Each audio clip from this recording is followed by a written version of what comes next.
Hello viewers, myself Pratap. Hope you are all well. This is the third video of the series on Macbeth. Today we will discuss about the act-wise analysis of Macbeth. In the previous video on Macbeth, we have discussed about the summary of this play.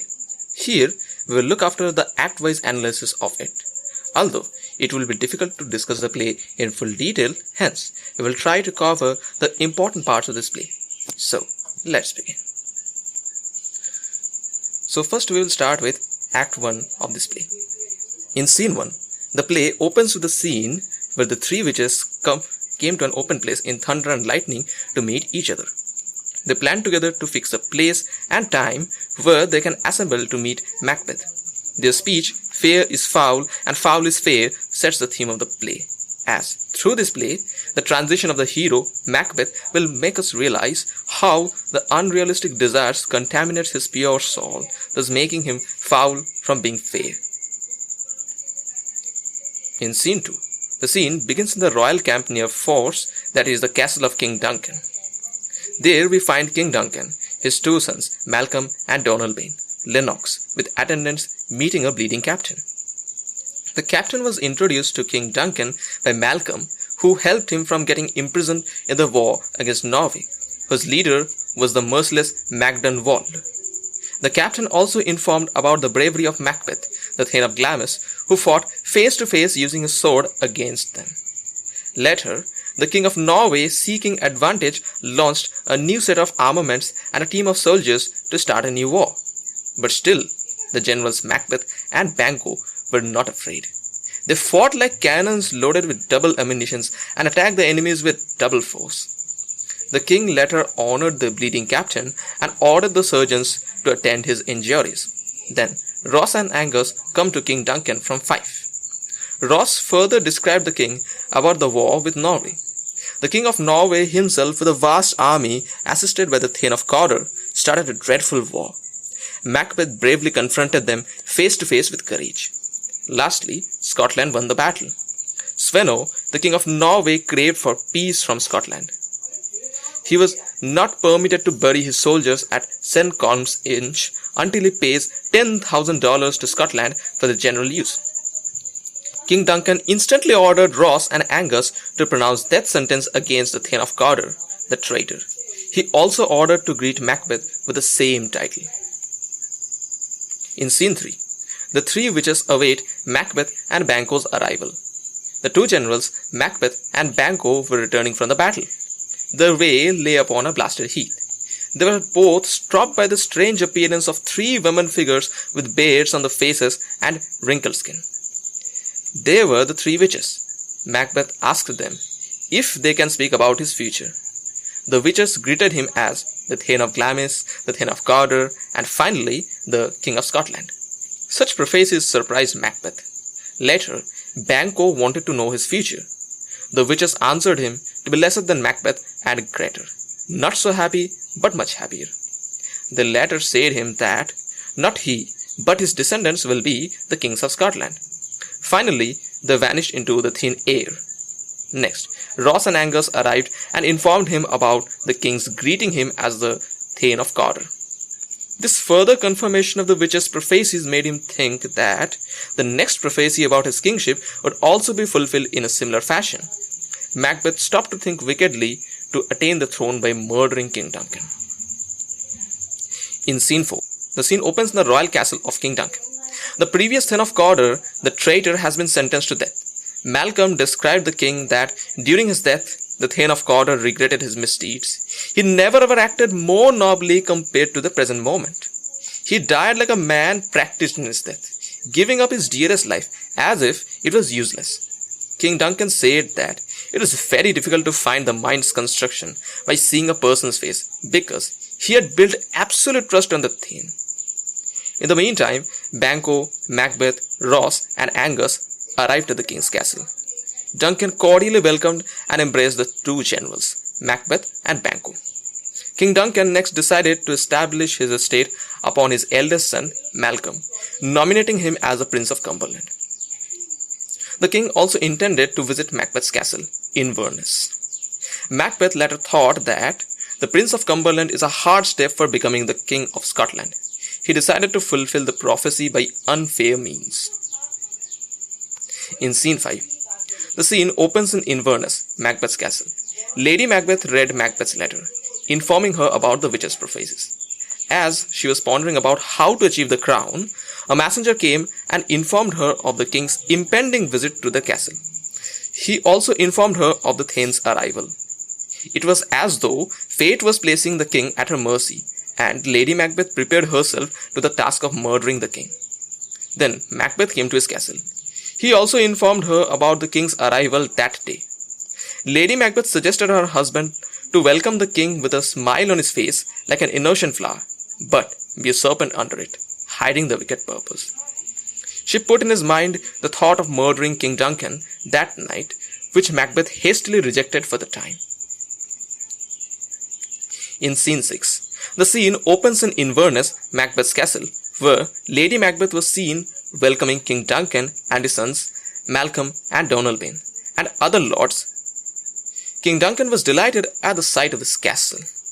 He praised Macbeth and Lady Macbeth for their intense love and loyalty to the king, and praised them for their dutifulness. He praised Lady Macbeth with the title of Most Kind Hostess. Later, everyone was welcomed by the king to continue with the feast. In scene 7, the scene opens in a small room in Inverness, Macbeth's castle, where Macbeth was pondering about the pros and cons of murdering King Duncan. Thinking about his duty as a kinsman and a subject, murdering of King Duncan would be a strongly heinous deed. Secondly, as a host who should protect the guests from the murderers and not bear the knife himself, this heinous deed is not at all supportable. Besides, Duncan had borne his duties fruitfully and had been free from offences, so that his virtuous character would plead against such deeds. Macbeth hesitated to perform the crime of murdering King Duncan, but his vaulting ambition forced him to do the crime. Thus, he himself was in a fix. Meanwhile, Lady Macbeth came to inform him about King Duncan's end of supper and encouraged him to perform the murder at that moment. Witnessing Macbeth's hesitation, Lady Macbeth mocked him for being coward instead of being a warrior. She further told him that, unlike him, she was much stronger and she has that much courage that she could have killed her baby if she had thought of undergoing such a deed. Influenced by her boldness, Macbeth decided to murder King Duncan that night. So, we have come to the Act 2 of this play. In Scene 1, the scene opens in Inverness, Macbeth's castle, in the same night when King Duncan came with his sons and other thanes for a feast on Macbeth's success. During the night when everyone was asleep, Banquo and his son, Fleance, were on duty to guard Macbeth's castle. Banquo was feeling restless to sleep. Some cursed thoughts made him uneasy. In the meantime, Macbeth and a servant arrived with a torch towards Banquo. Banquo inquired Macbeth about his not going to sleep. He handed a diamond ornament to Macbeth, with which the king greeted Lady Macbeth with the name of Most Kind Hostess. Later, Banquo said to Macbeth that he dreamt last night about the three witches, who showed some truth to Macbeth. But Macbeth told him a lie that he had never thought about the witches. Although they both agreed to discuss upon the witches' prophecies if and when they get time to do so. Macbeth offered him that if Banquo listened to his suggestions, then it could bring a great honor. Hearing this, Banquo said that he would agree to his plans only if that could help him to maintain a loyal and guilt-free heart. With these thoughts, they bid goodbye to each other. Later, Macbeth sent his servant so that he could get some lonely time to commit the murder secretly. But due to his hesitation and guilt of committing the crime, he hallucinated of a dagger hanging in the air, drenched in blood, with its needle pointed towards him. In his horror, he realized that the dagger was a false creation of his mind, as the black forces of witchcraft and evil conspired in his mind, and his own senses fooled him. It was marshalling the way Macbeth was going. He understood that the dagger was actually invoking him for committing the bloody business. At that time, he also heard a bell, which reminded him of the death knell that awaited King Duncan. Keeping all these in mind, Macbeth went to King Duncan's chamber and killed the peacefully sleeping king. In Scene 2, the scene opens in Inverness, Macbeth's castle, where Lady Macbeth in a soliloquy said that she intoxicated the drunken sleepy grooms with wine, which made them asleep, but gave her courage. Later, frightened Macbeth came to his wife after murdering Duncan and explained his horrifying experiences and emotions to her. Lady Macbeth informed him that there was nothing to fear as Donalbain was sleeping in the second chamber. Thus, nobody could know the deed. Yet, Macbeth said that after his bloody business, he had heard the grooms laughing and saying, "Murder," and "Amen." He also heard a voice that cried, "Sleep no more."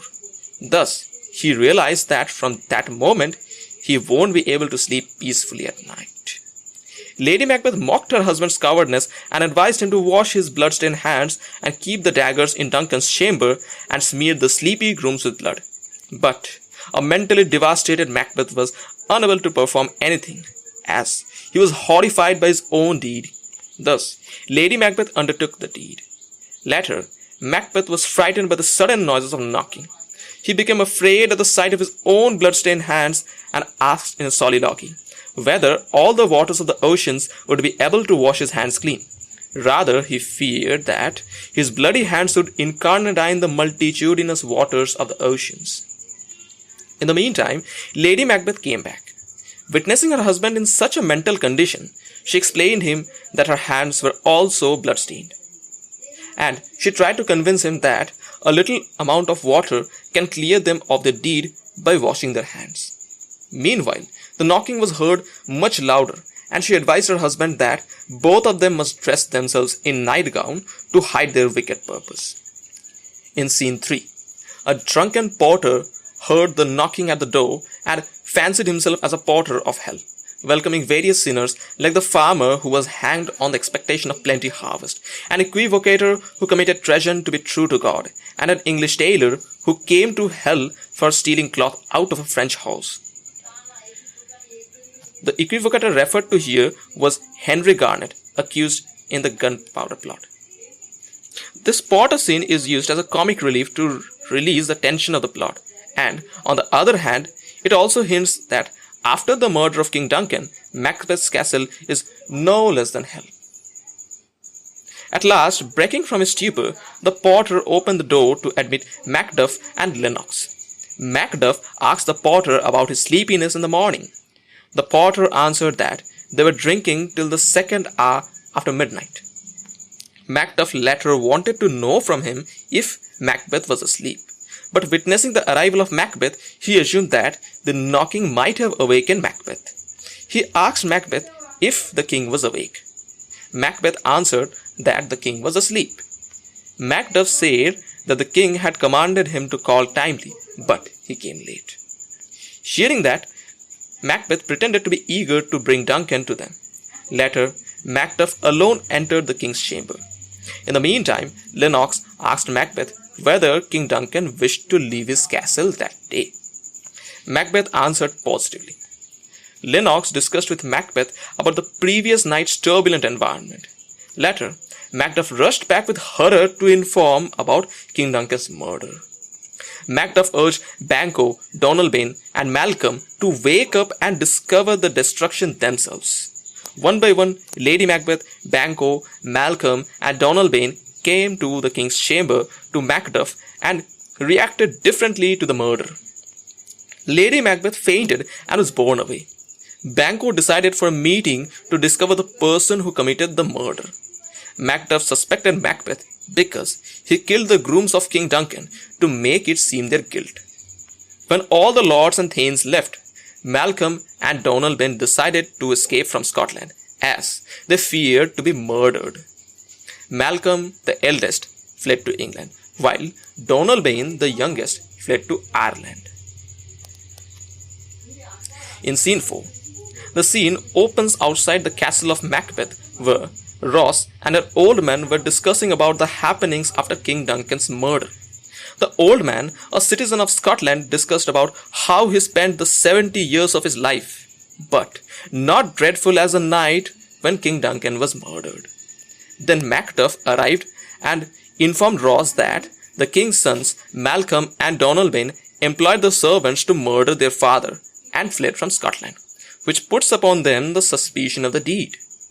He also informed Ross that King Duncan's body was buried at Comkill, the sacred storehouse of his predecessors, and Macbeth was declared the King of Scotland. Ross later asked Macduff if he wanted to go to Scone, but Macduff refused and answered that he would go to Fife. All of them were eager to see the efficiency of Macbeth compared to Duncan. So we have come to the Act 3 of this play. In Scene 1, the scene opens with a room in the castle of King Macbeth at Force, where Banquo in soliloquy was discussing about what Macbeth had got. Macbeth first became the Thane of Glamis, the Thane of Cawdor, and later the King of Scotland, upon the prophecies of the witches. Banquo guessed that Macbeth had acted foully to attain kingship.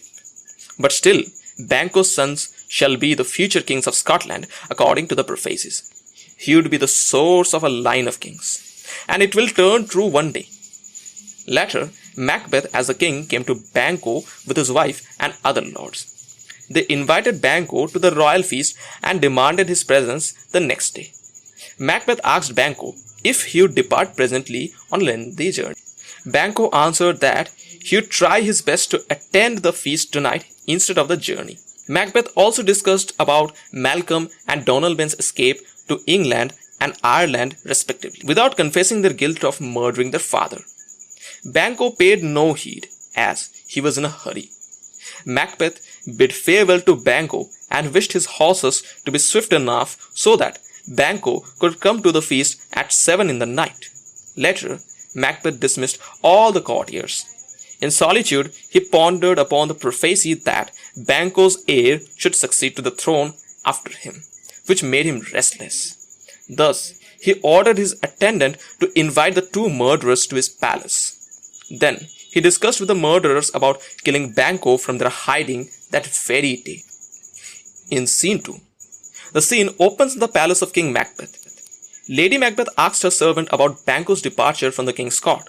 The servant answered that Banquo would again return back tonight. She ordered the servant to request the king to attend upon her during his leisure for a few words. Lady Macbeth, even after becoming the queen, was dissatisfied and felt that they have gained nothing but lost everything, as wealth is worthless without mental peace and satisfaction. Later, Macbeth came to his wife. He was also dissatisfied, similar to his lady, and said that it is better to be with the dead rather than being the criminal. They both were filled with so much guilt and remorse that their life became similar to hell, as all their happiness and peace were lost. Instead of these feelings, Lady Macbeth advised him to remove away his withered looks and be bright and jovial among the guests. Macbeth informed her about the future of Banquo with regret. He was in fear, as Banquo and his son Fleance was alive, and Banquo will be regarded as a father to a line of kings. Lady Macbeth said that, according to the nature's law, Banquo and Fleance would die one day. Later, Lady Macbeth inquired about his plans regarding Banquo. Macbeth ordered his wife to remain ignorant of the deed till it is done, and appreciate it later. In Scene 3, the scene opens with an area near King Macbeth's castle, where the three murderers wait for Banquo and his son, Fleance, upon Macbeth's command. They could hear about Banquo's arrival due to the sound of his horses. Banquo and Fleance were passing through the spot with a lighted torch. In the meantime, when Banquo said that the night would be rainy, the murderers pounced on him to strike him down. Banquo cursed Macbeth for his treachery and requested Fleance to escape so that he could take revenge of his father's death. The second murderer regretted about their failure, as Fleance managed to escape somehow. In Scene 4, the scene opens with a room in King Macbeth's castle, where there was present King Macbeth himself with his wife, attendants, lords and thanes like Lennox, Ross and others. At the royal feast, Macbeth and Lady Macbeth were seated at the table with the guests, whom they welcomed. Then a murderer came and whispered to King Macbeth that they murdered Banquo by stabbing his head 20 times and cutting his throat, and further informed that Banquo's body was hidden in a ditch. But they asked for forgiveness as they could not kill Banquo's son, Fleance, as he escaped. In the meantime, Lady Macbeth reminded the king to perform his duties as a host. Later, when Macbeth was addressing the guests, he was surprised by the appearance of Banquo's ghost. Due to his devastated mental condition, Macbeth hallucinated Banquo's ghost with gory locks of hair. In his nervousness, he started cursing the ghost. At this point, Lady Macbeth came to his rescue and requested the guests not to take any offense of his behavior as he has a minor illness. Later, she rebuked her husband for his cowardice and reminded him about the air-drawn dagger and tried to convince him that Banquo's ghost was also a hallucination. Instead of these, Macbeth again visualized the ghost blaming him for his treachery. Lady Macbeth tried to normalize him. In spite of Macbeth's attempts to cheer up the feast, he was unable to control himself. While preparing his wine, the ghost of Banquo again reappeared, and Macbeth lost all his control and acted frantically. Understanding that the situation was going out of control, Lady Macbeth finally requested all the guests to leave their feast and excuse her as His Highness was very ill. After dismissing the guests, Macbeth told his wife that blood will up blood. He also reminded her about Macduff's refusal to attend his summons and resolved to crush all opposition by murdering him. Lady Macbeth, who was almost speechless, and counseled her husband to sleep in order to restore his tired mind. The scene shows Macbeth being pursued and tortured by his own vivid imagination. In scene 5, the scene opens in a heath where we find the three witches meeting Hecate, the goddess of witchcraft. She addressed the witches as insolent and rash, and also rebuked them for disclosing all the riddles of fate to Macbeth and instigating him to commit murders. Hecate commanded the witches to wait at a place and meet Macbeth. In the meantime, they must be ready with their vessels, spells, and magic charms and everything else. They shall wake up artificial spirits with their magic spells, who by their illusions would confuse Macbeth's mind and thus lead him to his own destruction. In scene 6, the scene opens outside the castle of Macbeth at Force, where Lennox met another lord. They talked about the bloody things of Macbeth, like murder of King Duncan, Fleance's escape after his father Banquo's death, and Malcolm and Donalbain's escape from Scotland after killing their father, the late King Duncan. They also discussed about Macduff's efforts to gain help from Malcolm and the English soldiers to defeat King Macbeth. Later, they invoked God's blessings to cure Scotland from this tyranny. So, we have come to the Act 4 of this play. In scene 1, the scene opens with the three witches who were preparing a magic potion in a cauldron by boiling some ingredients like the eye of a newt, liver of a disbelieving Jew, and many others with blood-curdling rites. In the meantime, Hecate, the goddess of witchcraft, and the other three witches came and appreciated their work. Later, Macbeth met the witches and conjured them to answer each of his questions. The witches called the apparitions by magic spells to answer all his questions. The first apparition, an armed head, warned him to beware of Macduff, the Thane of Fife. The second apparition, a bloody child, assured him to be bold, bloody, and resolute, as no woman born will be able to kill Macbeth. The third apparition, a crowned child with a tree in his hand, assured him that Macbeth shall never be vanquished until the great Birnam woods to the high Dunstan hill shall come towards his castle. Macbeth, after gaining assurance of his indestructibility, asked them about the fate of Banquo's heirs. Here, in this situation, the cauldron sank on the ground, and the apparitions showed him in a mirror the succession of Banquo's descendants to the Scottish throne, with Banquo in the last, all blood smeared. When the witches disappeared after showing such things, Lennox came to King Macbeth and informed that Macduff had fled to England, whereupon Macbeth resolved to seize Macduff's castle at Fife and kill his wife and child. In scene 2, the scene opens in the castle of Macduff at Fife, where Lady Macduff, along with her son, was discussing with Ross about her husband's escape. Ross tried to console her by describing it as a wise tale. Lady Macduff didn't believe it to be wisdom. Later, Ross decided to escape, as it was unsafe for him to stay longer. Later, Lady Macbeth with her son discussed about how they would live without their father. In the meantime, a messenger came to her and advised her to leave the castle with her family, as an upcoming danger was yet to arrive in their castle to ruin them. Lady Macbeth was still in a doubt about what her husband had done, that they would have to escape or get killed, and where to escape. When she was busy in thoughts, suddenly the murderers employed by King Macbeth arrived and asked the lady about Macbeth's escape and informed her that he was a traitor. So they wanted him. Macbeth's son rebuked them to be liars. Hearing that, they attacked the child. The child, even before dying, entreated his mother to escape.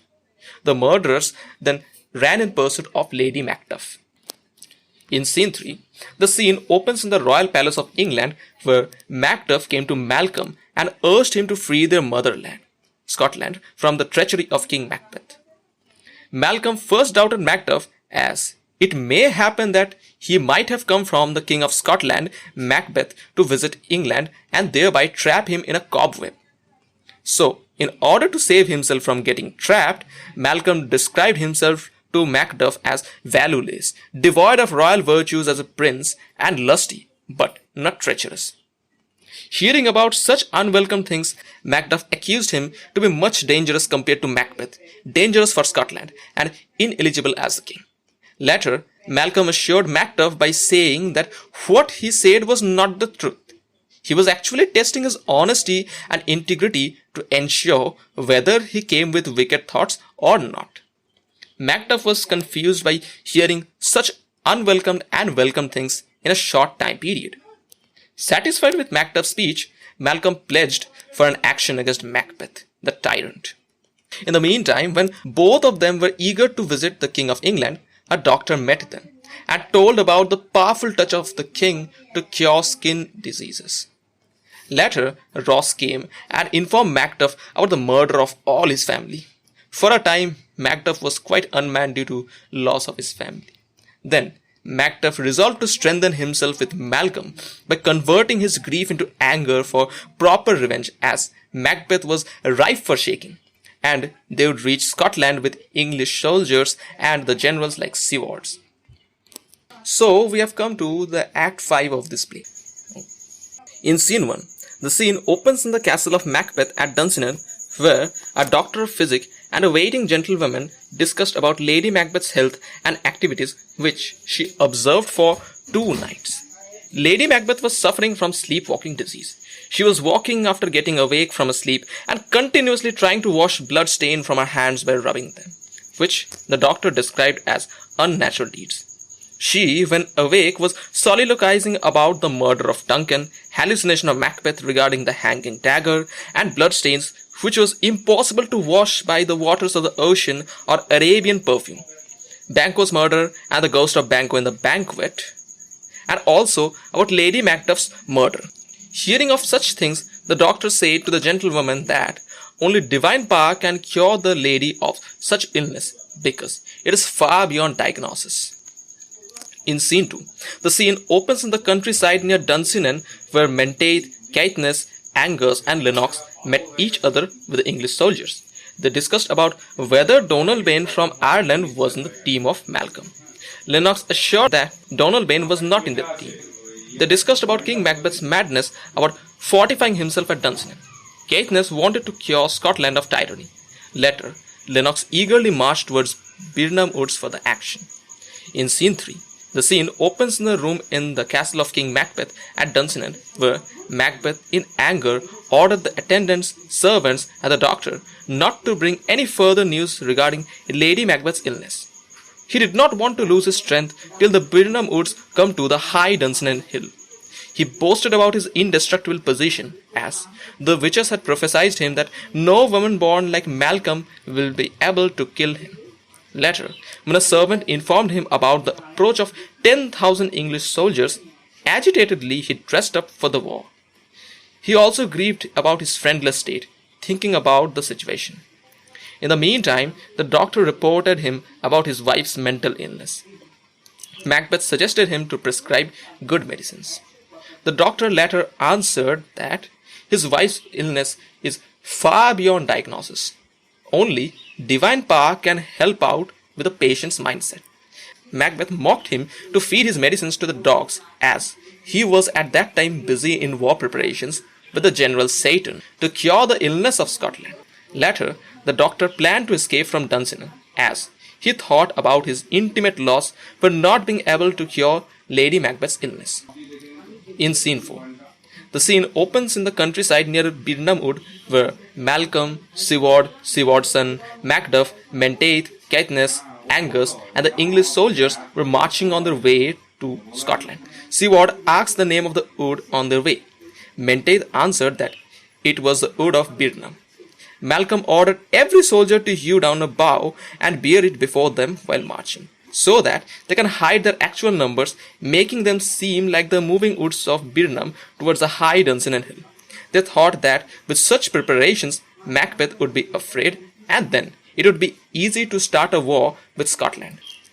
In Scene 5, the scene opens in the castle of Dunsinane, where, within the castle, King Macbeth awaited his enemies to start a war and raved his defiance. He decided to fight till famine takes his life, and to test the valor of the English forces to defeat them. In the meantime, a cry of women was heard. Satan the general informed Macbeth that his wife, Lady Macbeth, killed herself. Macbeth was at that time forgetful about the taste of fears. His life was of no value, and he was waiting for the next day happenings. Then, a messenger informed him that the Birnam Wood was coming towards the high Dunsinane hill. Macbeth warned him that if what he saw was false, then he would be hanged alive upon a tree till famine takes his life. Later, when Macbeth saw the approaching Birnam Wood towards his castle, he was maddened by the apparent fulfillment of the impossible prophecy turning true and rushed to the battle to die as a warrior. In Scene 6, the scene opens in the Dunsinane hill before Macbeth's castle, where Malcolm, Siward, Macduff, and the English army arrived with leafy boughs. Malcolm ordered every soldier to throw away the branches to prepare themselves for the attack. The Siwards would lead the battle, while Macduff and Malcolm would take upon the remaining portion. Macduff later ordered to blow the trumpets to announce the beginning of a great war. In Scene 7, the scene opens in a part of the battlefield. Macbeth, during the war, described his position similar to a bear tied to a pole, and the enemies were ready to attack him. In the meantime, young Siward inquired about Macbeth's identity. Hearing his name, young Siward was full of hatred and started a fight. In the battle, young Siward got killed. After that, Macduff came to the battlefield with his sword, which, according to him, was thirsty for Macbeth's blood, as, without it, his wife and son's soul would not rest in peace. Later, Malcolm and Siward came, and we learned that Macbeth's army was giving way everywhere. In Scene 8, the scene opens in the same portion of the battlefield where Macduff was standing face to face with Macbeth, and when the latter laughed at him to be woman born, Macduff assured him that he was not born of a woman because he was untimely ripped from his mother's womb. Hearing the true fact, Macbeth cursed the witches for the double-eyed prophecies laid upon him. When Macbeth didn't wish to fight with Macduff, the latter said that Macbeth shall surrender to him like a coward. He would be shown to people for insult. They will set his picture on a pole, and in that he would be shown as a tyrant of that time. Macbeth later answered that he would not live to kiss the ground before young Malcolm's feet and be treated like dogs by the people to be a cursed life. But rather, he would fight with Macduff till the end, even if he is no woman born. Both of them started fighting. In the end, Macduff defeated Macbeth. Later, Macbeth's army broke up and retreated. Then Malcolm and his supporters came. When they were talking about young Siward's death as a brave warrior, Macduff met them with Macbeth's head, and they hailed Malcolm as the King of Scotland. Malcolm thanked his supporters and promised to be just to all. And with this, the play comes to an end. So, we have come to the end of this video lesson. Here are the names of some of the books from which I have gathered information. Thank you. Goodbye. Meet you soon.